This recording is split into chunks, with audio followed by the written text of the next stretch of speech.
మిమ్మల్ని చూసిన వాళ్ళు వీళ్ళు యేసు ప్రభుని నమ్ముకున్న వాళ్ళు అని అనాలి.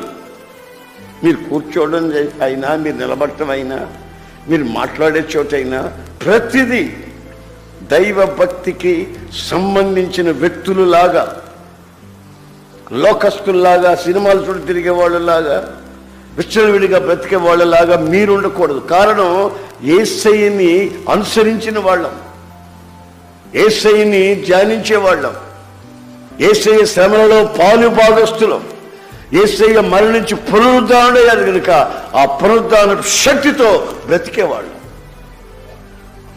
మీ వ్యక్తిగత జీవితంలో మిమ్మల్ని చూసిన ప్రతి ఒక్కరు ఆఫీసులో కానీ, కాలేజీలో కానీ, స్కూల్లో కానీ, పనిచేస్తున్న చోటే కానీ, పొలంలో కానీ చూసిన ప్రతి ఒక్కరు వాళ్ళ పద్ధతే వేరండి.